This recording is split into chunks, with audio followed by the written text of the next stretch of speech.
quelqu'un qui a dit que je peux pas jouer aux poupées, et après j'ai pleuré.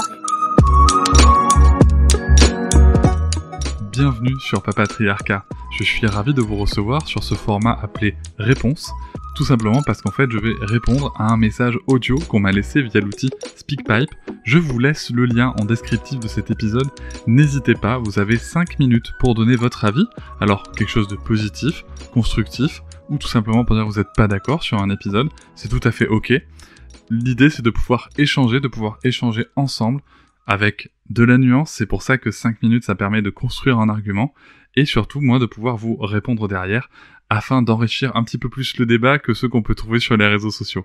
Je remercie d'avance toutes les personnes qui ont participé à enrichir la réflexion sur nos sujets, et nous allons pouvoir tout de suite commencer cet épisode. Et nous revoilà pour un épisode réponse qui est solo du coup, ce coup-ci, puisque je vais plutôt répondre à des questions qui m'ont été posées sur les réseaux sur un thème que j'avais abordé, qui est le fait de réagir aux violences éducatives ordinaires, comme on dit, on peut aussi appeler ça violence éducative, bref, aux violences faites aux enfants quand on est témoin de ça. Alors c'est venu de quoi ? C'est venu du fait que cet été, nous on est partis en vacances. On a réussi à prendre une semaine de vacances. Bon bref, je vais pas revenir là-dessus mille ans. J'en parlais dans le journal de papa, mais on n'avait pas prévu de partir en vacances parce qu'on n'avait pas le budget, et puis que voilà, puis finalement on avait vraiment besoin de changer d'air, donc j'ai creusé pour essayer de trouver du budget. On a pu partir une semaine en camping en France, puisque d'habitude on part plutôt en Espagne, en France, en Dordogne, dans un camping du réseau Cap Fun, donc c'est pas du tout un partenariat, au camping du Moulinal, voilà, qui est c'était sympa, les installations sont sympas, il y a quand même des défauts. Alors nous on n'y retournera pas, mais voilà, il y a aussi plein de qualités, les équipes sont vraiment très très engagées, géniales, pleines d'énergie, mais bon voilà, il y a d'autres points, comme le fait que ce soit une zone totalement blanche, qui était un peu compliqué pour nous. Quand on est deux indépendants, on peut avoir des choses à gérer, même si on décide de déconnecter et que ça fait du bien, en fait il y a des impondérables, et du coup on n'avait pas accès à ça, et c'était compliqué. Et puis même tout simplement pour pouvoir communiquer entre nous, on est parti aussi avec une grand-mère, avec ma mère, du coup c'était chouette, et en fait on pouvait pas se communiquer en disant tiens nous on est parti à la piscine, nous machin, parce que quand bébé dort, nous, des fois on allait se baigner, voilà, on pouvait pas communiquer comme ça entre nous, et ça c'était assez pénible en fait, de pas pouvoir s'informer comme ça, donc voilà. Mais je reviens au truc, donc du coup on était en France, et j'ai constaté, en effet, donc c'est un camping, voilà, qui était rempli, c'est populaire. Moi, c'est des ambiances que j'aime beaucoup.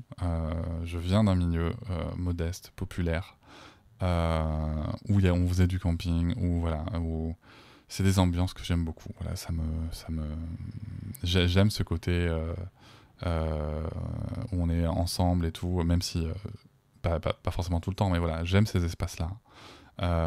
J'aime ces moments-là, ce sont des moments que j'apprécie. Et là, sauf qu'en France, c'est vrai que j'ai constaté qu'il y avait quand même beaucoup plus de... On entendait, alors déjà, premier point, on entendait tous les jours des parents gueuler depuis, parce que c'est que des mobil-hommes, donc depuis leur mobil-home, tous les jours. Et pas toujours les mêmes, hein. Donc ça, c'était déjà waouh. Alors que ça arrive pas, enfin en tout cas nous, dans notre expérience, je précise, ça n'est pas arrivé dans les campings espagnols, parce que globalement la relation à l'enfant est différente quand même en Espagne, et du coup aussi par contre vraiment témoin de comportements vraiment compliqués des fois à l'égard des enfants. Alors comment dire, je vais pas tout vous raconter, parce que je sais pas, on est resté une semaine, 6 jours, j'ai dû intervenir entre 10 et 12 fois, je pense, donc globalement je vais juste revenir sur 3 cas bien précis, parce que les autres cas en fait c'était des trucs où je voyais que ça montait, et en fait c'est des tips que j'ai déjà donnés dans ce podcast, dans ce format réponse. Vous pouvez faire une recherche sur papatriarcat.fr si vous voulez retrouver les épisodes, mais voilà, c'est globalement, je sens que ça monte, je vois que la personne a une montre par exemple, je pense à cette dame qui avait une montre connectée, je vois que ça monte avec son enfant, hop, j'interviens juste en disant bonjour madame, excusez-moi, est-ce que vous avez l'heure s'il vous plaît ? hop, elle me répond l'heure. En fait, elle, ça l'a fait redescendre, ça l'a fait déconnecter de sa colère. Je demande du coup, une fois qu'elle m'a répondu, on se sourit. Donc on a un premier contact qui est positif. Et ensuite, je dis, ça va bien. Ou toi, t'aimes jouer, toi, je pense. Voilà. Et ensuite, je m'adresse à l'enfant qui était un peu agité et ça a agacé sa mère. Et toi, t'aimes jouer, dis donc, si tu veux, tu peux venir jouer avec nous. Voilà, des trucs comme ça. Ça a beaucoup été des choses comme ça, en fait. Notamment en proposant aux enfants, s'ils voulaient, de venir jouer avec nous. Parce qu'en fait, les parents aussi étaient visiblement fatigués et que les parents ont le droit d'être fatigués. Mais voilà, ça, c'était plutôt des désamorçages quand on voyait que ça montait. Ou même quand ça avait pété, de simplement, je pense à ce papa qui en avait marre et qui commençait à dire à son enfant non mais moi tu vas pas commencer à me faire chier et tout et moi qui simplement répondu ah bah moi si vous voulez il peut me faire chier, il y a pas de souci, si vous voulez t'as qu'à venir jouer avec nous si tu veux, puis papa il va se reposer un peu puis on en reparle après. Et voilà, donc moi il y a eu plein de petites interventions comme ça. Et ensuite il y a 3 cas voilà, sur lesquels je voudrais revenir. Il y a un premier cas qui a été une intervention très rapide et je me suis moi-même surpris positivement parce que à force d'intervenir, j'ai développé des réflexes. Alors, petit disclaimer aussi avant d'aller plus loin. Ce que je vous dis là, alors moi, toutes mes interventions sont bien passées. Donc ça, c'est chouette. Mais attention, ça se passe pas toujours bien. C'est-à-dire qu'on peut se prendre la tête avec les gens, on peut mal parler, on peut être maladroit ou maladroite. Et on peut aussi avoir affaire à des gens voilà, qui sont vraiment dans une optique de violence assumée. Donc voilà, encore une fois, si vous ne sentez pas d'intervenir, franchement, ne le faites pas. Voilà, ne le faites pas. Ou vous pouvez tenter des trucs vis-à-vis de l'enfant. Moi, souvent, ce sont des réactions vis-à-vis de l'enfant, en fait. Comme je viens de vous le raconter sur les petites interventions, c'était souvent avec les enfants, voilà, je m'adresse plutôt à l'enfant, tiens, je crois que papa il est un peu fatigué, si tu veux, tu peux venir jouer avec nous, moi tu peux me faire chier, si tu veux, voilà, pour reprendre le mot du papa, tu peux me faire chier, il n'y a pas de problème, moi j'ai un peu d'énergie, et juste pour finir cette anecdote, le papa, franchement, sur le moment, il a rien dit, il a laissé son fils se barrer, je pense qu'il était au bout de sa vie. Et après, il dit non, mais quand il l'a récupéré, je sais pas, mais 3-4 minutes après, hein, il m'a dit non, mais en fait, c'est pas qu'il me fait chier. Je fais non, mais il n'y a pas de souci, mais on est tous fatigués. Voilà, on est plusieurs parents, on peut se passer le relais, tout va bien. Je lui dis par contre, en effet, lui parler comme ça, je pense pas que ce soit une solution. Je sais pas ce qui s'est passé après, et peu importe. En tout cas, le message a été passé à l'enfant, le message a été passé à l'adulte. On a évité, je pense, peut-être une montée en puissance. Voilà. Et vous voyez, en fait, c'est pas venir aller voir les gens et leur donner des leçons. C'est pas ça le sujet. Donc voilà. Donc la première intervention sur les 3 dont je voulais vous parler, je m'éparpille un peu, désolé. Hein. Vous le savez maintenant. La première intervention sur les 3, c'est une intervention très très rapide. Puisqu'on rentrait d'un côté de la piscine, et là en fait, je croise, vous savez, on se croise avec beaucoup de proximité, la piscine était blindée, je croise une petite fille avec son papa qui est juste à côté, qui sont vraiment mais, très très proches, et là son père lui met une tape derrière la tête, vous savez, la tape derrière la tête en lui disant t'es vraiment débile. Et là en fait, je sais pas pourquoi, enfin, je suis intervenu, mais sans réfléchir en fait, je me suis accroupi, donc j'avais Sarah à côté de moi, je me suis accroupi tout de suite et j'ai dit à la petite fille, non, t'es pas débile. Personne ne peut te considérer comme ça, et personne ne peut te taper non plus, même sur la tête comme ça. J'ai levé les yeux vers son père, il a rien dit, et j'ai filé en fait.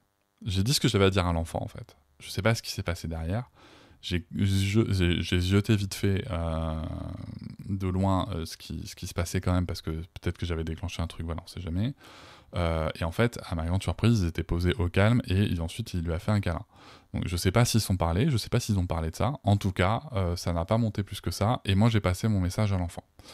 Donc voilà, ça c'était le premier point sur lequel que je voulais vous raconter. Parce que des fois en fait ça suffit. Juste dire que l'enfant entende dans la bouche d'un adulte « Non, t'es pas débile et on ne peut pas te taper », ça suffit en fait, et on peut passer à autre chose. Et peut-être que ça suffit pas parce qu'il y a d'autres paramètres, mais en tout cas, voilà, je pense que c'est important de se dire, voilà, là j'ai réagi, qu'est-ce que je ferais demain. En fait, vraiment, la réflexion, c'est de se dire, je pense que là-dessus, le comparable avec les violences faites aux femmes peut se faire, c'est que comment je réagirais si demain je voyais un homme, je sais pas, voilà, taper comme ça sur la tête de sa femme en lui disant t'es vraiment débile, mais vraiment, je veux dire, dans le terme de l'insulte, pas dans le terme de l'humour, de la relation second degré, on est d'accord, hein, attention, faut toujours nuancer tout ça. Mais là c'était le cas en tout cas pour l'enfant aussi, c'était vraiment premier degré, quoi. Donc voilà, bien entendu que j'interviendrai, et j'espère que la plupart des gens interviendraient. Donc rien ne nous empêche de le faire aussi et surtout pour les enfants.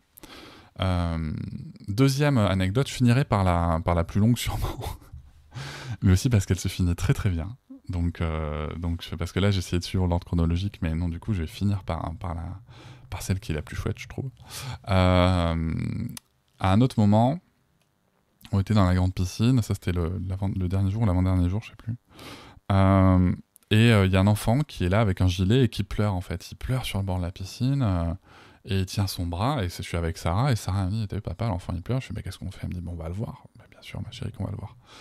Donc on va le voir, je lui dis salut, comment ça va, où sont tes parents? Elle me dit, ma maman elle est là-bas, donc il me pointe sa maman. Je lui dis, mais qu'est-ce qui t'arrive? Il me dit, mais j'ai mal au bras, et en effet il tenait son bras comme ça plié contre lui. Et je dis, ah bon, t'as mal au bras, d'accord, mais où est ta maman, dis-moi. Et je vois que je vois pas trop sa maman. Puis à un moment, je la vois de loin, et elle est avec une petite fille, qui est donc visiblement la grande sœur du petit garçon. Et donc elle me dit, enfin elle regarde d'abord son fils, et elle fait un espèce de décompte avec ses doigts, en mode 1, 2, 3, j'étais là, ok, qu'est-ce que ça fait? Et du coup, je dis, madame, donc du coup, je prends le parti de l'appeler fort, et de lui dire, madame, vous pouvez venir s'il vous plaît, il y a votre enfant qui pleure en fait. Et du coup, elle réagit pas tout de suite. Mais qu'est-ce que je fais? Moi, je vois un enfant qui est blessé, qui me dit qu'il a mal au bras. Je dis, bah écoute, en fait, on va appeler le personnel de surveillance. Voilà. Et en fait, comme elle a vu Hélé, le personnel de surveillance, c'est là qu'elle est vite arrivée. Parce qu'en fait, si l'enfant est blessé, moi j'ai besoin qu'il soit pris en charge. Voilà.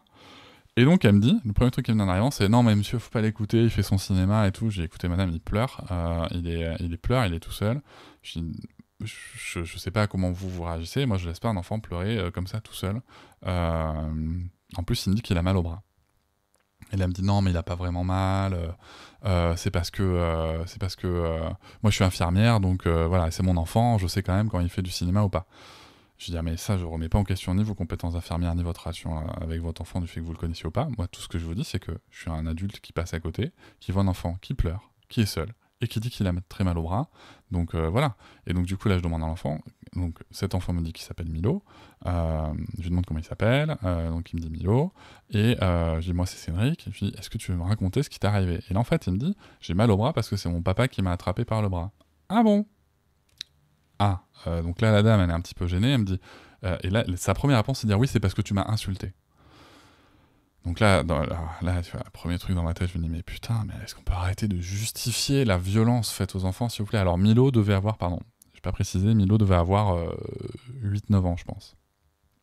Peut-être 10. Et, donc Milo, du coup, la dame, je dis... elle dit ça, je me tourne vers Milo, je lui dis, dans tous les cas, Milo, que t'as insulté ta mère ou pas, personne ne peut te faire mal comme ça s'est passé. Voilà. Ça a été dit, la dame, ça l'a un peu interpellé en mode, waouh, ok, mais pas en mode, ça l'a énervé. En plus, c'est une infirmière, donc elle connaît le métier de soins. Ça l'a vraiment interpellé en mode, ce qu'il dit, en fait, c'est juste, tu vois. Et ça l'a un peu dérangé, mais ça l'a vraiment interpellé dans ce sens-là.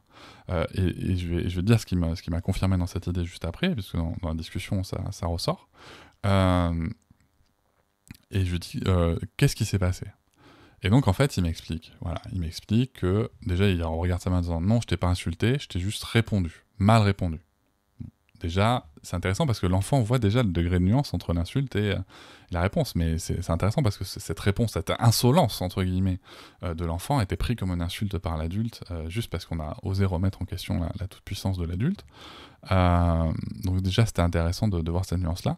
Et donc, en fait, ce qui s'est passé, c'est que Milo sait nager, mais il a un gilet par sécurité quand ils sont dans une piscine, ce que je conçois totalement, hein. Et du coup, il voulait enlever son gilet. Ses parents étaient à côté.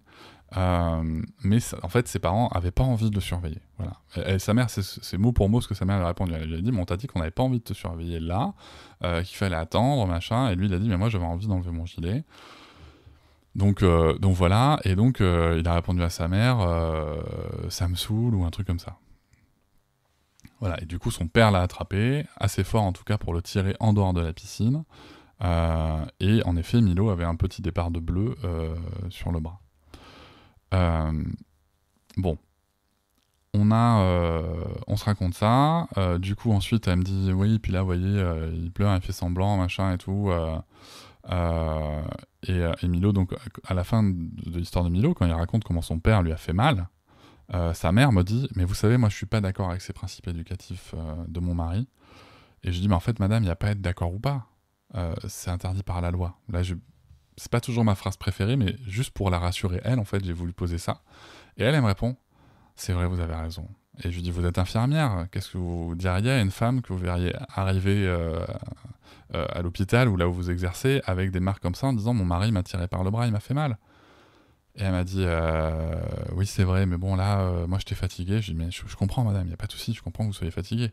Je dis, en fait, dans tous les cas, qu'on soit fatigué, qu'on soit énervé ou pas, au pire, choper un maître nageur, au pire, choper quelqu'un. Je lui dis, ou laisser Milo faire en fait. Voilà, laissez-le faire, mais dans un bassin où peut-être il a pied.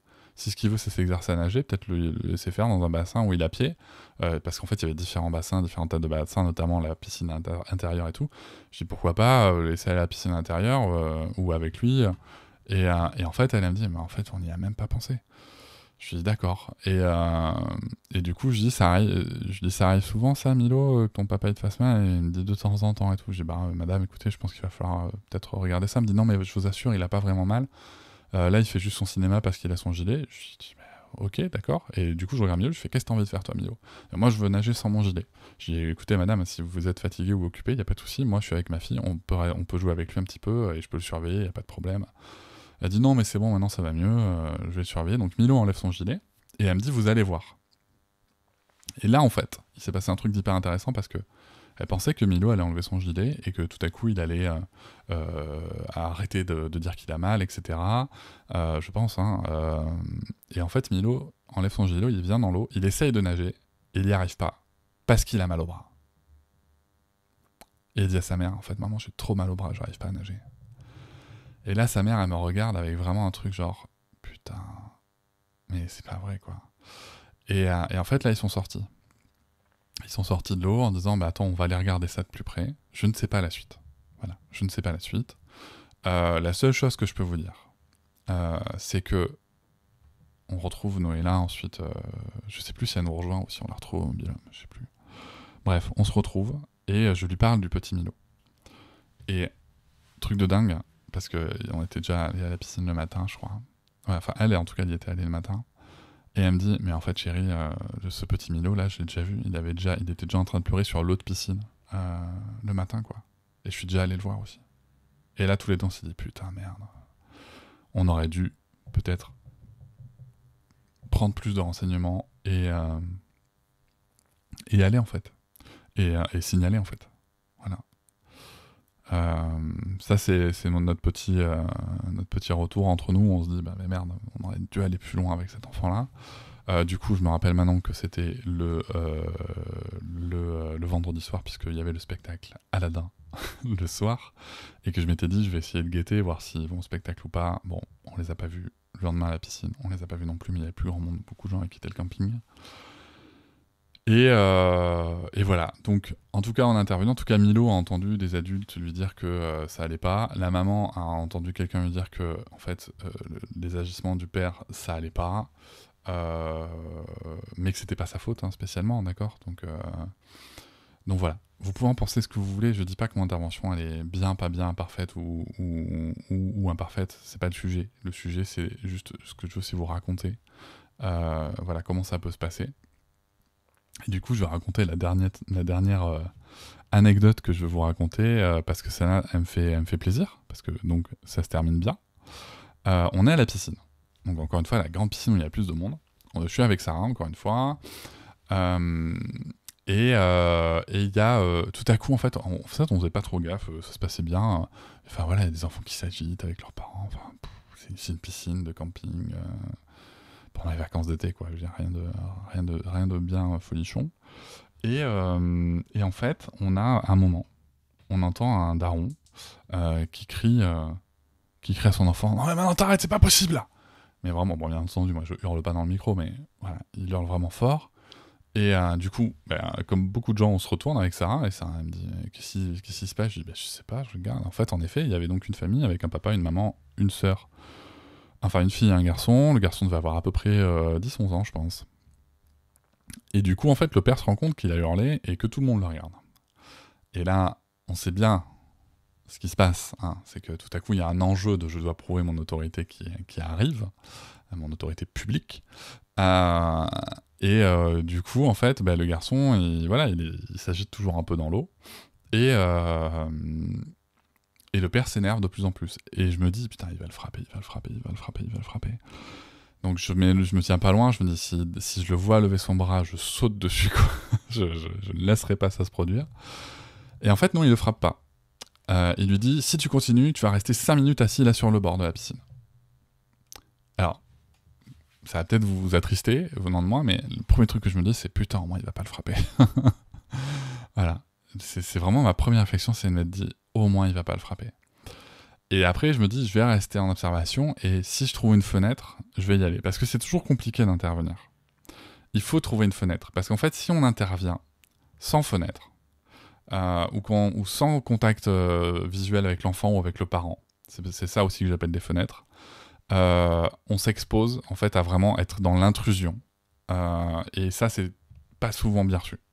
Mais à partir du moment où il y a un contact, alors soit on justifie l'intrusion par demander l'heure et tout, le mec n'avait pas de montre non plus, donc je cherchais, et ça en plus il me disait papa qu'est-ce qu'on peut faire et tout. et donc du coup le petit a fini puni sur le bord de la piscine, parce qu'en fait donc du coup il s'agitait, il arrosait son père, sa mère et sa sœur, en s'agitant, pas spécialement en voulant les arroser, mais parce que il s'agitait beaucoup, et donc il finit puni assis sur le bord de la piscine, il avait froid, parce que la piscine était chauffée, donc l'inconvénient de la piscine chauffée, c'est que quand il fait 27-28, du coup il suffit qu'il y ait un peu de vent et on peut vite avoir froid en dehors de l'eau. Il avait froid. Il le dit à ses parents, il dit mais je vais pas rester comme ça 5 minutes, j'ai trop froid et tout. Son père, donc très fort, dit mais tu vas faire ce que je te dis, machin, et puis si t'es pas content, tu reprends 5 minutes. Ok, il commence à barboter un peu avec ses pieds dans l'eau. Sa mère qui dit non mais même ça tu peux pas, sinon tu reprends aussi 5 minutes. Ok, je me dis putain c'est vrai, il trouve une fenêtre. Et moi j'étais un peu bloqué à ce moment-là, je vous le cache pas, j'étais un peu bloqué en mode putain je trouve pas de fenêtre, voilà, j'étais bloqué. Et, euh, et, euh, et du coup en fait, là il se passe un truc, c'est que ils commencent eux à l'arroser. Non mais lunaire le truc quoi, en me disant mais t'as vu ce que ça fait et tout, mais donc imaginez la scène, hein. Ils sont au milieu de la piscine, il y a tout le monde qui regarde. Donc l'enfant est vraiment humilié quoi. Et là vraiment moi je boue. Et j'ai envie d'y aller, en fait je me freine parce que je me dis c'est vrai que t'as pas de fenêtre pour y aller, et là en fait t'es trop énervé, ça va pas le faire. Et je me dis putain j'ai pas de fenêtre et tout. Bon, j'observe le truc, je reste pas loin, je me dis ça va bien se produire à un moment. Du coup le gamin qu'est-ce qu'il fait? Et il les arrose aussi avec son pied, et là il leur dit boum 5 minutes de plus et tout. Et maintenant et il y avait une chaise assise derrière lui, et tu t'assois sur la chaise comme ça tu touches plus l'eau et tout machin. Donc le voilà assis sur une chaise à côté de la piscine. Et là, sa famille commence à s'éloigner encore un peu plus, donc elle est à l'autre bout de la piscine, et là, il leur dit, mais non, mais me laissez pas tout seul non plus, j'ai froid, machin et tout. Et qui répond, non, mais en plus, tu réponds pas, sinon tu vas encore manger 5 minutes de plus. Je fais putain. Et pardon. Et Sarah qui me dit, papa, t'es sûr, on peut vraiment rien faire? Et moi, je lui réponds à ma fille, je dis, en fait, Sarah, là, je ne sais pas comment y aller. Je sais pas comment y aller sans que ça empire la situation. Donc pour l'instant, on bouge pas. Donc on joue, les quelques minutes se passent, je pense les 5 minutes de supplémentaires. Et là, en fait, de l'autre bout de la piscine, le père interpelle son gamin et dit... alors j'ai oublié son prénom. On va l'appeler Simon. C'est bon, Simon, tu peux sortir de ta punition. Hein, t'as l'air couillon comme ça. Et là, je me dis, waouh, putain. Et donc Simon sort de sa chaise, rentre dans la piscine, il commence à se rapprocher un peu les deux pour se rejoindre, et là son père dit toujours très fort, alors t'as bien honte là, hein, t'imagines comment les gens ont honte de toi là maintenant en te voyant comme ça, après avoir été puni juste pour pas avoir écouté, les gens ont vraiment honte de toi. Et là j'ai ma fenêtre. Et là j'ai ma fenêtre parce que ce monsieur est en train de parler à la place des gens dont je fais partie. Et là j'ai ma fenêtre. Et là du coup j'interviens, et je me permets de lui dire, non monsieur, moi, j'ai absolument pas honte de Simon. j'ai honte de vous. J'ai honte de vous et j'ai honte pour vous d'avoir autant humilié votre enfant. Vous devriez avoir honte de l'avoir traité comme ça. Et en plus de vous en vanter publiquement, c'est pathétique, c'est pitoyable. Du coup, je me tourne vers Simon. Le père est un peu abasourdi. Je me tourne vers Simon. Et je suis un peu énervé, je vous avoue, à ce moment-là. Je me tourne vers Simon et je lui dis, tu sais, peu importe que tu les aies éclaboussés ou pas, peu importe que tu sois puni ou pas, on n'a pas à t'humilier comme ça. Personne n'a à t'humilier comme ça, y compris tes parents. Et si jamais ça se passe mal un jour, tu peux en parler à d'autres adultes et tu peux même appeler un numéro qui s'appelle le 119 pour te protéger. Et là, le père me dit, non, mais c'est bon, ça va, pas la peine de réagir comme ça. Et je fais, vous avez demandé, vous avez parlé à la place des gens, moi je vous le dis, et je reprends les gens à témoin autour de moi, j'ai honte de vous, de la façon dont vous avez traité votre enfant. Et là, je prends un vrai risque. Là, je prends un vrai risque parce qu'à mon tour, je fais appel au public. Et je me dis, si jamais il y a des gens qui sont pas d'accord avec moi et qui ont le courage de se lever et de dire, ferme ta gueule, il fait bien ce qu'il veut, je rentre dans un gros conflit. Et ben, ça s'est pas produit. Et du coup, le mec m'a juste dit, bah, c'est bon, laisse-nous tranquille maintenant et tout, machin. Et je lui dis, je vous laisse tranquille, y a pas de souci, mais arrêtez de le traiter comme ça. Si c'est autant jeté, c'est qu'il y a bien une raison et c'est votre boulot de papa de savoir laquelle. Et je suis parti avec Sarah. Je sais pas, encore une fois, je suis pas en train de vous dire qu'il faut faire ça. Moi, j'aime pas m'agacer. C'est assez rare que je m'agace quand j'interviens comme ça. Mais là, j'avoue que voilà, il y avait ce truc. Et puis le fait qu'ils nous prennent à partie comme ça, comme si tous les adultes étaient d'accord avec ça, ça m'a déverrouillé, quoi. Mais pas dans la violence, quoi. Juste voilà, dans le fait d'être ferme et de dire clairement les choses. Et on se voit plus de la journée, machin. Le lendemain, dans cette même piscine, je revois ce monsieur et sa femme dans la piscine, seuls.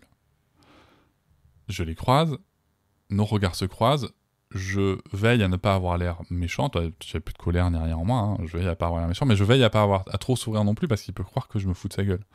Donc je fais un espèce de sourire cordial, voilà, on va dire. Et lui aussi me sourit.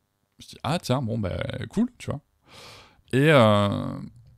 Et je rentre dans l'eau avec Sarah, on commence à jouer un peu, et puis à un moment on se retrouve pas loin d'eux, et puis il me dit, ouais, excusez-moi, je voulais vous dire un truc, si vous avez 2 minutes. Je dis, oui, bien sûr, j'ai 2 minutes, y a pas de problème. Et il me dit, je voulais vous dire, ouais, hier, j'ai abusé, quoi. Et là, dans ma tête, je me dis, what? Alors, je vous le cache pas que c'est la première fois que ça m'arrive, après peut-être des centaines d'interventions, d'avoir une remise en question telle que la personne vient me voir spécifiquement pour m'en parler, quoi. J'ai trouvé ça hallucinant. Et je dis, ok, c'est-à-dire.